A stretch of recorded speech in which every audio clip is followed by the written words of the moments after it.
औज़ुबिल्लाहि मिनश्शैतानिर्रजीम बिस्मिल्लाहिर्रहमानिर्रहीम। उम्मीद है आप तमाम लोग बखैर आफ़ियत से होंगे।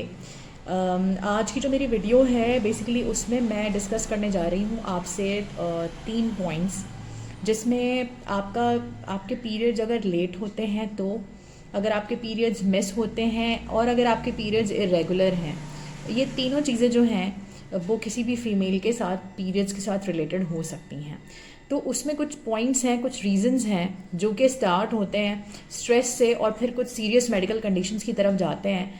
आपने ये नोट डाउन करना है कि इनमें से आपके साथ क्या इशू है। ऑब्वियसली हर इशू पे आपकी अपनी नॉलेज तो नहीं हो सकती, हो भी सकती है, लेकिन ज़्यादातर लोगों को अवेयरनेस नहीं होती, जिसकी वजह से वो डॉक्टर से कंसल्ट कर रहे होते हैं। लेकिन जब पेशेंट्स हमारे पास आ रहे होते हैं तो वो परेशान होकर आ रहे होते हैं और उन्हें नहीं पता चल रहा होता कि क्या रीज़न है जिसमें उनके साथ ये तीनों जो मैंने आपसे कहा ना, लेट पीरियड्स, मिस पीरियड्स या फिर इरेगुलर पीरियड्स का एक प्रॉब्लम होता है। तो सबसे पहला पॉइंट, अगर आप डायबिटिक पेशेंट हैं तो आपको चेक ये करना है कि आया कि आपकी शुगर कंट्रोल में है या नहीं है। रीज़न उसका ये है कि अगर आपकी शुगर अनकंट्रोल है, कंट्रोल में नहीं रहती है, तो आपका जो एक इंटरेक्शन है आपके ब्लड शुगर लेवल का और हार्मोन्स का, उनमें आपस में प्रॉब्लम्स हो सकती हैं, ठीक है, जिसकी वजह से आपकी मेंस्ट्रुअल साइकिल डिस्टर्ब होगी। तो आपको मेक श्योर करना है कि जी आपकी शुगर जो है वो कंट्रोल नहीं है, तो अपने डॉक्टर से कंसल्ट करें। और पीरियड्स की रेगुलरिटी आ रही है तो उसका कनेक्शन भी आपकी शुगर लेवल के डिस्टर्बेंस से हो सकता है। दूसरा पॉइंट है ईटिंग डिसऑर्डर।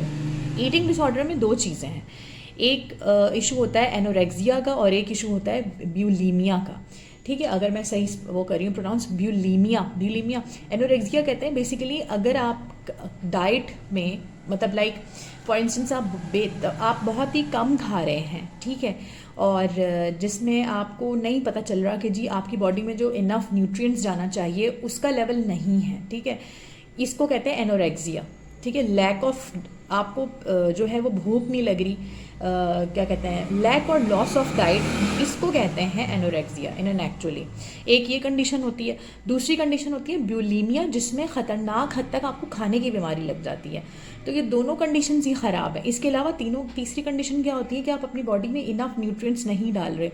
अच्छा, उससे होता क्या है, उससे होता ये है कि आपका जो हार्मोन है वो प्रॉपरली ना तो प्रोडक्शन हो रही है हार्मोन की, ना ही सर्कुलेशन हो रही है हार्मोन की, आपके ईटिंग डिसऑर्डर की वजह से, जिसकी वजह से आपके पीरियड्स जो हैं वो इरेगुलर आ रहे हैं।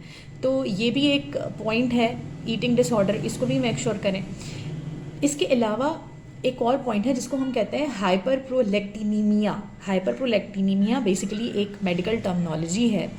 इसमें होता ये है कि आपके ब्लड लेवल में बहुत ज़्यादा प्रोटीन हार्मोन की प्रोडक्शन हो जाती है, ठीक है। अब वो ऑब्वियसली, अब अगर आप अपने कंसल्टेंट के पास जाएंगे तो वो आपका ब्लड टेस्ट करवाएंगे और उसी से डायग्नोस होगा। ये टू मच जो प्रोलेक्टिन की प्रोडक्शन हो जाती है, इसकी वजह से भी आपका पीरियड इरेगुलर हो जाता है। इसके अलावा कुछ मेडिकेशंस हैं, उसमें एंटी साइकोटिक और एंटी एपिलेप्टिक, सही। अगर आपने एंटी साइकोटिक या एंटी एपिलेप्टिक मेडिसिन इनटेक की हैं, वंस अगेन ये आपको नहीं पता होगा, आपका कंसल्टेंट बेहतर जानता होगा, या आपका डॉक्टर जिससे भी आप कंसल्ट करते हैं, उन मेडिसिन के खाने की वजह से भी आपके पीरियड्स डिस्टर्ब हो सकते हैं। तो यहाँ पर भी आप मेक श्योर करें कि आपने माजी में किस किस्म की प्रॉब्लम से गुजरे हैं। और उस फॉर इंस्टेंस कोई एंटी साइकोटिक मेडिसिन है, ज़ाहिर बात है कोई ना कोई आपके साथ मेंटल डिसऑर्डर होगा, आपका नफ्सियात का कोई इशू होगा, एंड मुमकिन है उससे आप भी वाकिफ़ ना हों, या डॉक्टर्स जो हैं वो डिफरेंट मेडिकेशंस यूज़ कर लेते हैं। तो वो भी बहुत सारे लोगों को रीज़न समझ में नहीं आता कि जी उस टाइम पे भी आपके पीरियड्स डिस्टर्ब हो रहे हैं, तो उसका भी एक रीज़न आपकी ये मेडिसिन हो सकती है, ठीक है।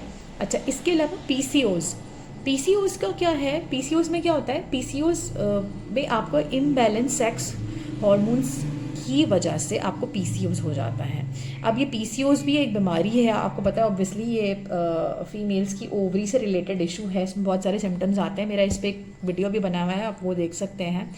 उसकी वजह से भी आपका साइकिल जो है इतना डिस्टर्ब रहता है कि 6-8 मंथ्स आपको पीरियड्स नहीं होते, वो भी एक इशू है। फिर एक होता है पीओसी। पीओसी क्या चीज़ है? पीओसी इज कॉज्ड, पीओसी जो है बेसिकली उसमें आप कह लें कि ओवेरियन डिसफंक्शन है, वो भी ओवेरियन डिसफंक्शन है, और उसके लिए भी आपको आपका डॉक्टर ही प्रॉपर जो है वो सही तरीके से बता सकता है, तो आपको कंसल्ट करना पड़ेगा अपने डॉक्टर से। फिर हम आ जाते हैं स्ट्रेस हार्मोन की तरफ। स्ट्रेस हार्मोन्स में क्या है कि बहुत लंबे अरसे का डिप्रेशन है, या आपको यूजुअली छोटी छोटी सी बातों के ऊपर स्ट्रेस लेने की आदत है, तो ये जो है ना, ये भी एक बहुत बड़ा प्रॉब्लम है आपके पीरियड्स को डिस्टर्ब करने में। अब ज़रूरी नहीं है कि ये जितने भी मैंने रीज़न्स बताए हैं ये तमाम आपके साथ में या किसी एक फ़ीमेल में हो। हर फीमेल का डिफरेंट रीज़न हो सकता है, इसके अलावा भी रीज़न्स हो सकते हैं। ये वीडियो आपकी नॉलेज के लिए बनाई गई है। अगर तो आप इसमें से किसी प्रॉब्लम का शिकार हैं तो ज़रूर कमेंट बॉक्स में मुझसे शेयर करें और मुझे ज़रूर बताएं। अब इंशाल्लाह ताला कोशिश करूँगी कि जल्दी जल्दी से वीडियोस बनाऊं, क्योंकि क्लिनिक में बेसिकली होता ये है, आजकल पेशेंट्स बहुत आ रही हैं जिनके साथ ये पीरियड्स इरेगुलरिटी के मसाइल हैं, और उसमें हम खुद भी डायग्नोस कर रहे हैं कि इनके साथ स्पेसिफ़िकली क्या रीज़न हो सकता है।